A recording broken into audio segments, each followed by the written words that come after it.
ሰብስክራይብ በማድረግ ቤተሰብ ይሁኑ የልባችሁን ጽናት እንፈትናለን ወነቅስ من الاموال ከንብረትም በማግደል ይላል ወይ ተከስራለህ አሊያም በእሳት አደጋ በሌላ መልክ ይጠፋል ንብረትን በማግደል ይሄ ሁሉ ፈተና ሲመጣ ግን ወበሽር الصابرين ታጋሾችን አበስራቸው መልካሙን የመስራች ንገራቸው الذين اذا اصابتهم مصيبه እነዚያ መከራ በሚያገኛቸው ሰዓት ሙሲባ በሚደርስባቸው ሰዓት እኛም የአላህ ነን ወደሱም ተመላሾች ነን የሚሉ ማለት ነው ይሄ የሙስሊሞች መለያ ቋንቋ ነው አንድ መከራ አንድ ሙሲባ ሲደርስበት ሙስሊም የሚሰጠው ምላሽ ኢና ሊላሂ ወኢና ኢለይሂ ራጂዑን ታጋሾች ምንዳቸው የሚሰጣቸው አለ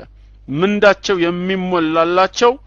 መነሻው በ10 እጥፍ ወይም በሰማት በቶ ሳይሆን بغير حساب ያለምንም ግምት ነው ይላል أعوذ بالله السميع العليم من الشيطان الرجيم بسم الله الرحمن الرحيم الحمد لله رب العالمين الصلاة والسلام على رسول الله صلى الله عليه وسلم يا أيها الذين آمنوا اصبروا وصابروا يا أيها الذين آمنوا أن أنت يمناتشو سوّتشو إلى اصبروا تاقسوا إلى على الطاعة والمصائب اللهم بمتاززم هنا مصيبة ويم مكرا بمدرس باتشو ساعات وعن المعاصي عندهم عمس على مسرات بونجل ليلة لمجنيت هلاتشهم تاقسوا إلى زي انقدي الصبر صوست درجات شندالو تياساينال اصبروا سيل الصبر على طاعة الله اللهم بمتازز تقستنيا هونو مجنيت صبر تقست بلو مالت انقدي ملازمة شيء عند النقرات بقو اسك مجرشاو مياز صبر يميل ترقوامي كالو الصبر على طاعة الله اللهم بمتازز تقستنيا مهون مالتنا سويو يا الله انتزاز بمفتم لاندامت كونترات ويم لتوسنك انات سايهون الله بهيوت እስካቆየው ጊዜ ድረስ ታዛዥነቱን በተግባር በማሳየት ለአላህ ታዛዥ በመሆን ሁሉ ጊዜ መዘውተር ሌላኛው የሰብር አካል ይሆናል ማለት ነው ሁለተኛው الصبر على معصية الله አላህን በማመጽ ረገድ ከወንጀል በመቆጠብ ከወንጀል በመራቅ ታጋሽ መሆን ሰብረኛ መሆን إن النفس لأمارة بالسوء የሰው ነፍስ መጥፎ ነገር እንዲተገብር ታዛዋለች ሰው በነፍስያው መጥፎ ነገር እንዲያደርግ ስሜቱ ትጎተጉተዋለች ነገር ግን ስሜቱን ተቆጣጥሮ ልጓሙን በደንብ አጥብቆ ወደ ወንጀል ላለመሄድ ማለት ነው ሁሉ ጊዜ ማቋሙን ካጠናከረ ከወሰነ ሰውየው በአመጽ ላይ ሰብረኛ ሆኗል ማለት ነው ስለዚህም الصبر على معصية الله اللهم በማመጽ ረገድ ቁርጠኛ የሆነ አቋምን ማሳየት ሶስተኛው الصبر على اقدار الله በአላህ ውሳኔ ላይ ተስፋ ሳይቆርጡ አሁንም ትግስተኛ መሆን አምላካችን አላህ የሚወስናቸው ውሳኔዎች መጨረሻቸው ለኛ ኸይር ናቸው ፊት ለፊታቸው ቢታዩም አደጋ ቢሆኑ ሙሲባ ቢሆኑ አላህ ሊፈትነን ይህንን ያደርጋል ይህ ፈተና መሆኑን አውቆ መታገስ ትልቅ ሶብር ነው ስለዚህም ያ አዩሃ الذين آمنوا اصبروا ይላል እናንተ በኔ ብቸኛ ጌትነት ያመናችሁ ምእመናን ባሮቼ ሆይ ሁላችሁም ታገሱ ወሳቢሩ አለ እንደዚሁም ደግሞ ይሄኛው ትግስት የትኛው ነው ከሃዲያኖችን በጦር ሜዳ ላይ ማለት ነው غالبهم አሸንፏቸው فلا يكونوا اشد صبرا منكم በመታገል ረገድ ከናንተ የተሻሉና የበረቱ ትግስተኛ መሆን የለባችሁም እነሱ ከኛ የበለጠ ታጋሽ ሊሆኑ አይገባም እኛን በመታገል ረገድ እስከ መጨረሻው ልናስጨርሳቸው የሚገባው እኛው አማኞች ነን እምንታገለው ለስሜታችን ወይ ለሌላ ነገር ሳይሆን የአላህን ቃል የበላይ ለማድረግ ስለሆነ እስከ መጨረሻው ሰብረኛ ሁኑ ይላል አሁን የጀመርነው እንቅስቃሴ ራሱ እዚህ ውስጥ የሚካተት ይሆናል ማለት ነው ይሰማል አይደል ያ ጀማዓ መብት ለማስከበር የሙስሊሞችን ኦሮሮ የኛ ኦሮሮ መሆኑን ለማሰማት አሊፍ ብለን ከጀመርን ወሰላም ላይ እስክንደርስ ድረስ በትግስት እኛ አሸናፊዎች ሆነን ልንቀጥል ይገባል ማለት ነው። እስከ መጨረሻው ድረስ አላህ አስጨራሽ እስከሆነው ትግል መቀጠል የሰብር ሌላኛው አካል ስለሆነ ማለት ነው። በእነዚህ የሰብር ሶስቱም መንገዶች ጠላትንም በመታገል አማኞች ሆይ ታገሱ ነው የሚለው። وقال تعالى በሌላም ስፍራ ላይ ምንድነው የሚለው? ወለነብሉወነኩም ገናን ፈትናችኋለን እንሞክራችኋለን بشيء من الخوف ስጋትን በመጣል ይላል። በፍርሃት ስጋትን በመጣል እንፈትናችኋለን። ወልጁዕ በድርቅም ቢሆን እንደዚሁ ረሃብ በአንድ አካባቢ ወይም በአንድ ከተማ ላይ እንዲከሰት በማድረግ የልባችሁን ጽናት እንፈትናለን። ወነቅስ من الاموال ከንብረትም በማግደል ይላል። ወይ ትከስራለህ አሊያም በእሳት አደጋ በሌላ መልክ ይጠፋል። ንብረትን በማግደል ወልአንፉስ ወተመራት በነፍስና በፍራፍሬዎችም እንደዚሁ ትፈተናላችሁ ይላል። አካልህ ላይ ጎዶሎ በማምጣትም ሊሆን ይችላል። ወይም ከቤተሰብ ውስጥ ልጅም ሆነ ወላጅ ወንድም እህት አንዱን ወደኔ በመውሰድ እንፈትናችኋለን። ይሄ ሁሉ ፈተና ሲመጣ ግን ወበሽር الصابرين ታጋሾችን አበስራቸው መልካሙን የመስራች ንገራቸው። الذين اذا اصابتهم مصيبه እነዚያ መከራ በሚያገኛቸው ሰዓት ሙሲባ በሚደርስባቸው ሰዓት قالوا إنا لله وإنا إليه راجعون እኛም የአላህ ነን ወደሱም ተመላሾች ነን የሚሉ ማለት ነው። ይሄ የሙስሊሞች መለያ ቋንቋ ነው። አንድ መከራ አንድ ሙሲባ ሲደርስበት ሙስሊም የሚሰጠው ምላሽ ኢና ሊላሂ ወኢና ኢለይሂ ራጂዑን እኛ ሁላችንም የአላህ ነን ወደርሱም ተመላሾች ነን በማለት የምንሰጠው ሙስሊሞች ብቻ ነን። እንዲህ የሚሉትን ታጋሾችና በስራቸው ነው የሚለው። ሷቢሮች ታጋሾች አላህ ዘንድ የሚያገኙት ሽልማት አላህ ዘንድ የሚያገኙት ስጦታ ፈጽሞ ሊለካ እንደማይችል ሲገልጽ ምንድነው ያለው? ኢንማ ይወፋ الصابرون اجرهم ታጋሾች ምንዳቸው የሚሰጣቸው አለ። ምንዳቸው የሚሞላላቸው መነሻው በ10 እጥፍ ወይም በሰማት በቶ ሳይሆን بغير حساب ያለምንም ግምት ነው ይላል። ያለምንም ግምት ለታጋሾች የተዘጋጀው ምንዳ ይህ ነው ይላል። በዲን الاسلام ውስጥ ሁለት ነጥቦች አሉ። ምንዳቸው በቁጥር ያልተሰፈረ ማለት ነው። ማንኛውም ሐሰናት ወልሐሰነቱ ቢዐሽሪ አምሳሊሃ ተብሏል በእስላም። መነሻ እጥፍ ድርብ ሆኖ የሚመነዳው ሰውየው ኸይር ስራ ከሰራ ከ10 ይሆንና እስከ 700 ከዛም በላይ እንደ ሰውየው ንያ ነው እያደገ የሚሆደው። ነገር ግን አላህ በሐዲስ አልቁድሲ ላይ አንዱን ሲነጥለው ኢላ الصوم ብሏል። ጾም ብቻ ሲቀር ነው ያለው። ጾም ብቻ ሲቀር فإنه لي وأنا أجزي به እሱ ለኔ ነው እምመነዳው ምን ነኝ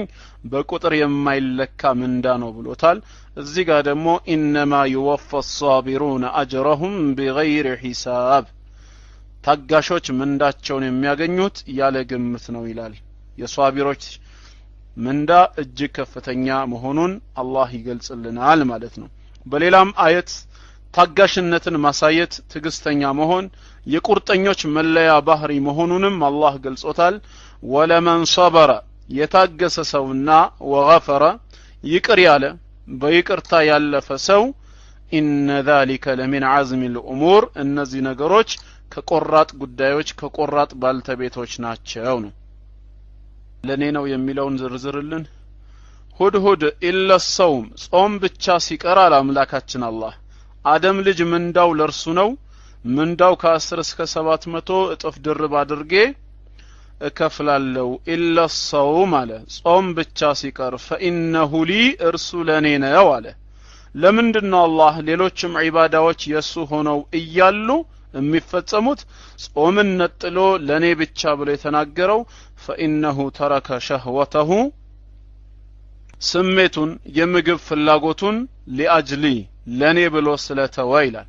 ሌሎች ነገሮችን ምናልባት ሸሚዞትም ሊያደርገው ይችላል። ከሰው ተሰውሬ ሁሉ ጊዜ ማለት ነው ለደብቃቸው ቢል የማይችለው ይሆናል። ሶላት አዛን በሚልበት ወቅት ጓደኛው ና መስጂድ እንሂድ ሊለው ይችላል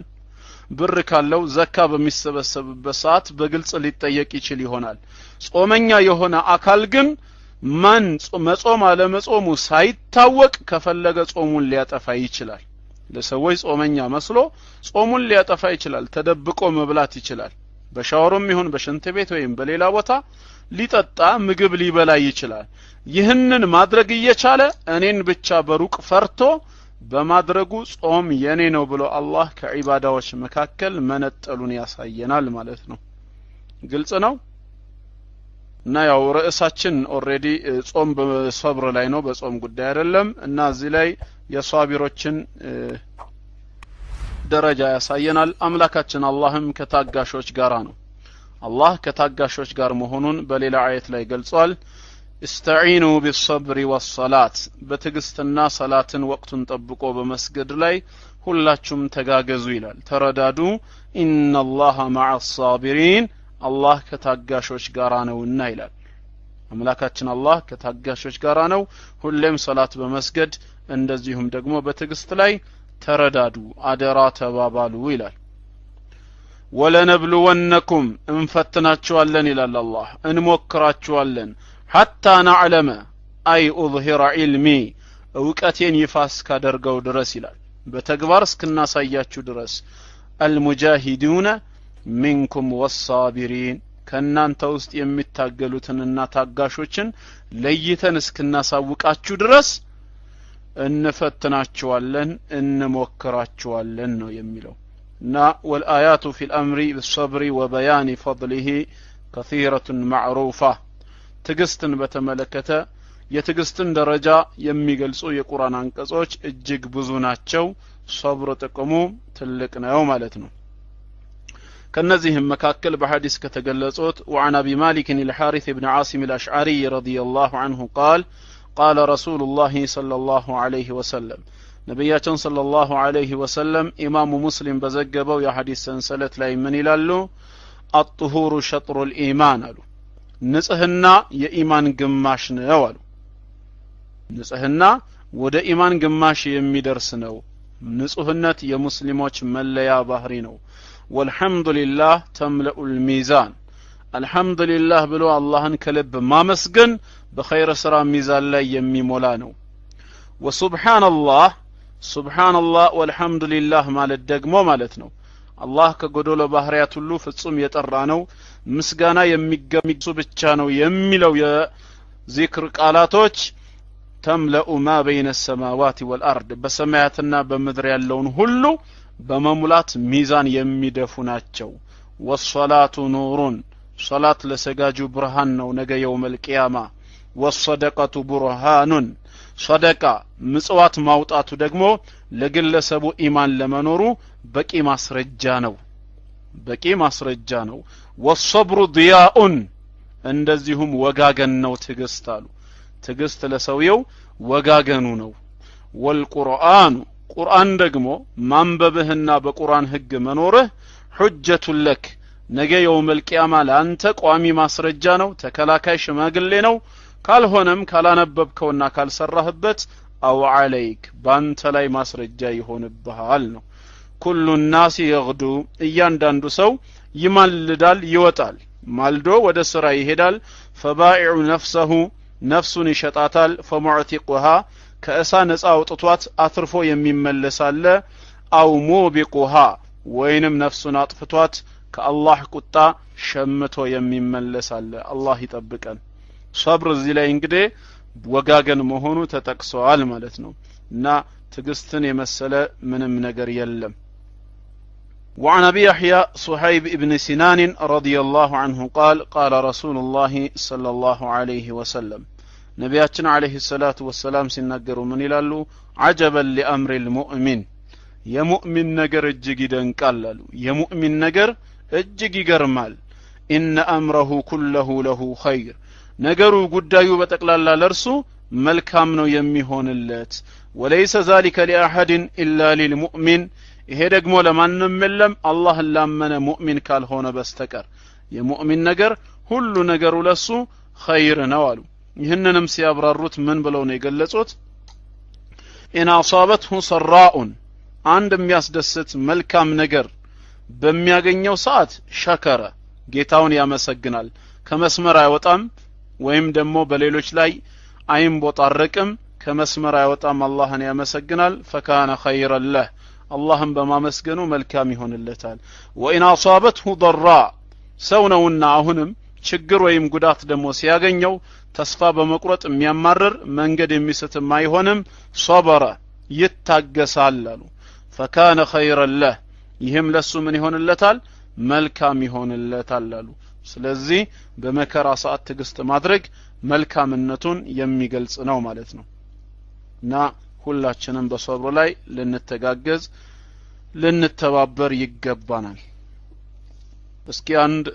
ሰፊፊ ሐዲስ አለ እዚህ ላይ እሱን ላንብብላችሁ እንግዲህ ከዚህ በፊት ተገልጿል በኢማን ላይ ትግስት ማድረግ ምንኛ ወሳኝነት እንደሆነ የሚገልጽ ነው وعن صهيب رضي الله عنه أن رسول الله صلى الله عليه وسلم قال ነቢያችን አለይሂ ሰላቱ ወሰላም እንዲህ አሉ ሁላችሁም አድምጡ እንግዲህ كان ملك في من كان قبلكم ከበፊታችሁ ከነበሩት ንጉሶች መካከል አንዱ ነበር አሉ وكان له ساحر ደጋሚ ነበረው ይሄ ንጉስ فلما كبر ይሄ ደጋሚ ማለት ነው እድሜው ባረጀ ሰዓት قال للملك ለንጉሱ ምን አለው إني قد كبرت ይሄው እንደምታየው አርጅቻለሁ አለ እድሜ እየገፋ ስለመጣ فبعث إلي غلاما ወደኔ አንድ ወጣት ልጅ ላከልኝ وعلمه السحر በኔ ቦታ በመትኬ ሊያገለግል የሚችል ድግምትን የማስተምረው ወጣት ልጅ ወደኔ ላከልኝ አለው فبعث إليه غلاما يعلمه እንዲያስተምረውም አንድ ወጣት ልጅ ወደሱ ተላከለት ተሰጠው ታዳ ይሄ ወጣት ልጅ وكان في طريقه إذا سلك راهب ወደዚህ ወደ ንጉሱ ቤት ማለት ነው ወዳረጀው ድግምተኛ መጥቶ ትምርትን ድግምትን ለመማር በሚሄድበት ሰዓት አንድ ባህታዊ በኢሳ አለይሂ ሰላም ዲን ላይ ያለ ሰውን ያገኘው ነበር በመንገድ ማለት ነው فقعد إليه وسمع كلامه فعجبه የተወሰነ እሱ ጋር ይቀመጣል ንግግሩን ጸሎቱን ሲሰማ እጅግ በጣም ይማረካል ይደነቅበት ነበር وكان إذا أتى الساحر مر بالراهب وقعد إليه ሁሌም ማለት ነው ወደ ደጋሚው በሄደ ቁጥርና ወደ ቤቱ በተመለሰ ቁጥር ይሄ ባህታዊ ዘንድ እየተቀመጠ ትምህርትን ይቀስም ነበር فإذا أتى الساحر ضربه ታዳ በዚህ ምክንያት ሰዓት ስለሚያረፍድ ደጋሚው ዘንድ ሲመጣ የታረፈድክ የትቆየህ እያለ ይመታው ነበር فشكى ذلك إلى الراهب ይህንን ነገር ወደ ባህታዊው ስሞታ አቀረበ ያንተን ትምህርት ትቼ ማለት ነው ዱላውን ፈርቼ ያንተን ትምህርት ትቼ መሄድ አልችልም ትምህርት አግኝቼ ሲሄድ የትቆየህ እያለ ይመታኛል ብሎ ስሞታ ሲያቀርብ መፍትሄ ፈልጎ ማለት ነው فقال ይህ ባህታዊ ምን አለው إذا خشيت الساحر የፈራኸው ደጋሚውን ከሆነ ለምን አረፈድክ ብሎ ይቀጣኛል ብለህ ፈርተኸው ከሆነ فقل حبسني أهلي ቤተሰቦቼ ስራ በመስጠት ትንሽ አዘግይተውኝ ነው አቆይተውኝ ነው ብለህ ምላሽን ስጥ وإذا خشيت أهلك ቤተሰቦችህን ደግሞ ፈርተህ ከሆነስ ስትመለስ ማለት ነው እኔው ጋር ተመረ ስትሄድ የት ነበርክ እስካሁን ብለው አንድ ነገር ያረጉኛል ብለህ ፈርተህ ከሆነ فقل حبسني الساحر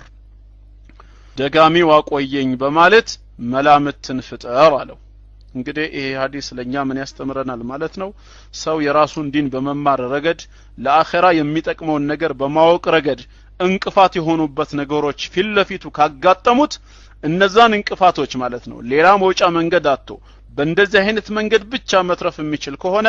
ሸሪዓው የሚፈቅድለት መሆኑን ያሳየናል ማለት ነው ያንን የአላህን ሸሪዓ ለመተግበር የአላህን ሸሪዓ ለመማር ይሄን መንገድ እንደ መፍትሄ አድርጎ መጠቀም እግረ መንገድ ሐዲሱ ያስረዳናል ማለት ነው فبينما هو على ذلك ታዳ ይሄ ወጣት ልጅ በዚሁ መሃል ይያለ اذا اتى على دابة عظيمة قد حبست الناس አንዴ በመንገድ ሲያልፍ ሰዎች እንዳይተላለፉ መንገድ የዘጋ ትልቅ እንስሳ ተጋድሞ ያያል ይሄን በሚያይበት ሰዓት فقال من ይላል اليوم اعلم الساحر افضل ام الراهب افضل ዛሬ ሲየተና ሐዲስ ነው ይሄ እና ዛሬ የደጋሚው ጉዳይ ነው አላህ ዘንድ በላጭ ወይስ የዚህ ባህታዊ ጉዳይ አላህ ዘንድ በላጭና ተቀባይነት እንዳለው የምለይበት ቀን ይሆናል አለ فاخذ حجرا ከዛ ወዲያው ትንሽዬ ድንጋይ ይይዛል በፍጹም ከተኛው እንስሳ ጋራ ሊገናኝ የማይችል ማለት ነው ከተኛው እንስሳ ጋራ በምንም በመጠንም ሊገናኝ የማይችል የሆነ ነገር አነስተኛ ድንጋይ ይይዝና ምን ይላል فقال ይላል اللهم إن كان أمر الراهب أحب إليك من أمر الساحر أملاك يا الله وي ይሄ ባህታዊ ዘንድ ተቀምጬ የምሰማው ትምህርት የባህታዊው ጉዳይ አንተ ዘንድ ከደጋሚው ስራ ይበልጥ ተወዳጅና ተቀባይነት ያለው ከሆነ فقتل هذه الدابة حتى يمضي الناس ለምልክት የሆነኝ ዘንድ በዚህች ትንሽ ደንጊያ እንስሳውን ግደለውና ሰዎች እንዲተላለፉ ማድረግ አለ فرماها كزام ورورو بالله سم فقتلها ومضى الناس እንስሳውን ገደለው ሰዎችም ተላለፉ ማለት ነው አሁንም በዚሁ ሐዲስ ላይ በሁለተኛ ደረጃ ምን ትምህርት እናገኛለን ማለት ነው በነገራቶች ላይ ጥርጣሬ በሚገባን ሰዓት ማለት ነው አምላካችን አላህ ዘንድ እውነተኛ ተወጁህ ፊታችንን ወደሱ በማቀጣጨት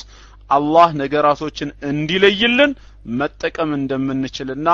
አላህ ደግሞ ሊረዳን እንደሚችል ሐዲሱ ያሳየናል ማለት ነው ሐዲሱ ይህን ትምህርት ያሳየናል ኢንሻአላህ ተቀለለ ባለ መልኩ ከዚህ ሐዲስ የምናገኛቸውን ወደ 15 ትምህርቶች ወደ በኋላ ላይ እንመለከታቸዋለን አሁን ሐዲሱን እንየው ከዛም فآت الراهب ባህታዊው ዘንድ መጣና فأخبره ጉዳዩን ነገረው መንገድ ላይ ያደረገውን በዛች ትንሽ ድንጋይ የተፈጸመችዋን ነገር ነገረው فقال له الراهب ባህታዊው ምን አለው በዚህ ሰዓት አይ ቡነየ አንተ اليوم افضل مني አለው ልጄ ሆይ ዛሬ አንተ ከእኔ በልጠሃል አለው ዛሬ ከእኔ በልጠህ ተገኝተሃል قد بلغ من امرك ما ارى ይሄው እንደማየው ጉዳይህ እዚህ ደረጃ ላይ ደርሷል በል እንግዲያውስ وانك ستبتلى በዚህ ኢማን ልክ መፈተንህ አይቀርም ወደፊት ትፈተናለህ فإن ابتليت ዋናው ነገር ግን ከተፈተንክ فلا تدل علي ወደኔ በፍጹም እንዳታመላክት አለው وكان الغلام يبرئ الأكمه ይሄ ወጣት ልጅ በአምላካችን አላህ ፍቃድ ማለት ነው የውሮችን አይን ያበራ ነበር አክመህ الذي ولد اعمى ገና ሲወለድ ከናቱ ማህፀን አይነ ግንባር ሆኖ የወጣ ማለት ነው አይናቸውን ያድን ነበር والابرص ለምጻሞችንም በአላህ ፍቃድ ያድናቸው ነበር ويداوي الناس من سائر الادواء ሌሎችንም ሰዎች ከተለያዩ አይነት በሽታዎች በአላህ ፍቃድ ያድናቸው ነበር فسمع جليس للملك ንጉሱ ዘንድ ተቀማጭ የሆነ አንድ ሰው ይህን ጉዳይ ወጣቱ መፈጸሙን ሰማ ካነ قد عمي አይነ ስውር ደሞ ነበር አይኑ ታውሮ ነበር فاتاه بهدايا كثيرة فقال ከዛም እጅግ ብዙ ገጸ በረከቶችን ሀዲያዎችን ይዞለት መጣና ምን አለው ما ها هنا لك اجمع ان انت شفيتني ይሄ ሁሉ በጠቅላላ ላንተ ገጸ በረከት ነው ስጦታ ነው ካዳንከኝ ነው ግን አለው ካዳንከኝ ላንተ ነው የሚሆነው አለው فقال ወጣቱም ምን ይላል اني لا اشفي احدا انما يشفي الله تعالى እኔ አንድንም ማዳን አልችልም አለ የሚያድን አንድ አላህ ብቻ ነው አለ እኔ ማንንም ማዳን አልችልም አላህ ነው የሚያድነው فإن آمنت بالله تعالى አንተ በአላህ ብቸኛ ጌትነትና አዳኝነት ካመንክ دعوت الله فشفاك እኔ አላህን እለምንልሃለሁ አላህ በጥበቡና በችሎታው በቸርነቱ አንተን ያድንሃል አለው فآمن بالله تعالى ይሄም ሰው በአላህ ብቸኛ ጌትነት አመነ ሰውየውም ወጣቱ ልጅም ዱዓ አደረገለት فشفاه الله تعالى አላህም ከዚህ በሽታ ነፃ ወጣው ዳነ አይኑ ተከፈተ ማየት ቻለ فأتى الملك ንጉሱ ዘንድ መጣ فجلس إليه كما كان يجلس close okay ታዳ ያው በአላህ ብቸኛ ጌትነትና አዳኝነት ካመነ በኋላ ኢንሻአላህ ያው መቆራረጥ ወይም ደግሞ ማቆም ሲጀምር መልእክት ተሰጡኛላችሁ ከዛም فأتى الملك فجلس إليه كما كان يجلس ንጉሱ ዘንድ መጣ በፊት ያው ይቀመጥ እንደነበረው እሱ ዘንድ መጥቶ ተቀመጠ አይኑ ድነው አላሁን فقال له الملك በጣም በመገረም ስሜት ማለት ነው ንጉሱ ምን አለው መረድ عليك بصرك አይንህን ማን የመለሰልህ አለው አይንህን ማን የመለሰልህ ብሎ ሲጠይቀው قال ربي ያም ተቀማጭ የነበረው ሰው ምን አለ ጌታዬ ነው በማለት ምላሽ ሰጠ አይኔን የመለሰልኝ ጌታዬ ነው በማለት ምላሽ ሰጠ ከዛም ንጉሱ ምን ይለዋል አወለከ ረብ ገይሪ ደሞ ከኔ ሌላም ጌታ አለህ እንዴ ብሎ ሲጠይቀው قال ተቀማጩ ምን አለ ربي وربك الله የኔም ያንተም ጌታ አላህ ብቻ ነው እሱ ነው አይኔን የመለሰልኝ አለው فاخذه ወዲያውኑ ያዘው فلم يزل يعذبه بل ማን ነው አይንህን የመለሰልህ እያለ እሱን ከመቅጣት አልተወገደም حتى دل على الغلام ወደ ወጣቱ ልጅ እስኪያመላክት ድረስ ከዛም በኋላ ወደ ወጣቱ ልጅ አመላከተ فجيء بالغلام ይሄ ድግምት እንዲማር የተመረጠው ወጣቱ ልጅ መጣ فقال له الملك ንጉሱም ምን አለው አይ ቡነይ ልጄ ሆይ قد بلغ من سحرك ما تبرئ الأكمه والأبرص ይሄ ድግምትህ የውሮችን አይን እስከማዳን ለምጻምን እስከማንጻት وتفعل እንዲ ተአምራቶችንም እስከማድረግ ደረጃ ደርሳል እንግዲያውስ ምንድነው ሲለው فقال من على اني لا اشفي احدا እኔ ማንንም አላድንም انما يشفي الله تعالى የሚያድን አላህ ብቻ ነው ብሎ ምላሽን ሰጠው فاخذه فلم يزل يعذبه እሱንም ያዘው ከመቅጣት ወደ ኋላ አላለም ማን ነው ይሄን ትምርት ያስተማረህ ብሎ ሲጠይቀው حتى دل على الراهب ወደዛ ወደ መጀመሪያው ባህታዊ እስከ መጠቆም ደረጃ እስኪጠቁም ድረስ ይቀጣው ነበር መጨረሻ ላይ ወደ ባህታዊው ጠቆመ فجاء بالراهب فقيل له ያ በትክክለኛው የኢሳ ዲን ላይ የነበረው ባህታዊ ተጠራና ተመለስ ارجع عن دينك ከዚህ ከያስከው እምነትህ ተመለስ ተባለ فابى እምቢ አለ እምነቴን እንኳን ይዤ እሞታለሁ እንጂ በፍጹም እምቢ አለ فدعا بالمنشار መጋዝ ተመጣ فوضع المنشار في مفرق رأسه محل أناتو لا يتدرجبت فشقه جزجزو حتى وقع شقاه عند قنو ودكين ليلا قنو ودقراهدو اسكيورك درس لالله دين بلو رسوله لتتكفله ثم جاء بجليس الملك فقيل له كزام ينقص تكماج ينبرو السم تترانا تباله ارجع عن دينك ከዚህ ሃይማኖትህ ተመለስ ተባለ فابى እሱም እምቢ አለ እውነት ተገልጾልኛል ሐቅን አይቻለው እሞታለሁ እንጂ ከእምነቴማ እንዴት እመለሳለሁ فوضع المنشار في مفرق رأسه فشقه به حتى وقع شقاه እሱም መሐላናቱ ተገዘገዘ አንድ ግማሽ አካሉ ወደ ቀኝ ሌላው ደግሞ ወደ ግራ እስኪወድቅ ድረስ ማለት ነው ثم جاء بالغلام የመጨረሻም ትንሹ ወጣቱ ልጅ ተጠራና فقيل له ارجع عن دينك እሱም ከሃይማኖትህ ተመለስ ተባለ فابى እምቢ አለ ከዛም فدفعه الى نفر من اصحابه ودبال دربوቹ አሳልፎ ሰጠውና فقال من على اذهبوا به الى جبل كذا وكذا መቼም ልጅ ነውና የሆነ የሚያስፈራ ነገር ሲመለከት ሊመለስ ስለሚችል እንደዚህ ተብሎ ወደሚጠራ ተራራ ይዛችሁት ውጡና فصعدوا به الجبل የተራራው ጫፍ ላይ ድረስ ውጡ ከዛም فاذا بلغتم ذروته ጫፉ ላይ በደረሳችሁ ሰዓት ማለት ነው فان رجع عن دينه እሺ በቃ መለሳለሁ ካለ ይዛችሁት ትመጣላችሁ ወኢላ እምቢ ካለ فطرحوه ወደ ገደሉ ወርውሩት ጣሉት በማለት ትእዛዝ ሰጣቸው فذهبوا به فصعدوا به الجبل ይዘውት ሄዱ ወደ ተራራውም ወጡ ልክ ጫፍ አካባቢ ላይ ሲደርሱ فقال ይህ ወጣት ልጅ ምን አለ በፊት ከሱ ጋር የነበረው አላህ አሁንም ከሱ ጋር እንዳለ ይرحمكالله አሁንም ከሱ ጋር እንዳለና እንደማይለየው ስላወቀ اللهم اكفينهم بما شئت الله ሆይ ይرحمكالله አንተ በሻው መልኩ እነሱን በቃኝ እነሱን ተከላከለልኝ በማለት ዱዓ አደረገ فرجف بهم الجبل ተራራው ተንቀጠቀጠባቸው ተራራው ተንቀጠቀጠባቸው ፈሰቀጡ ከተራራው ላይ ለልጁ ያሰቡት ለነሱ ሆነና እነሱ ወደቁ ወደ ገደል وجاء يمشي الى الملك ብቻውን ወደ ንጉሱ መጣ فقال له الملك በመደንገጥ ስሜት ንጉሱ ምን አለው ما فعل اصحابك ባልደረቦችህ ምን ሆኑ ብሎ ሲጠይቀው فقال كفانهم الله تعالى እነሱንማ አላህ በቀኝ ተከላከለልኝ አለው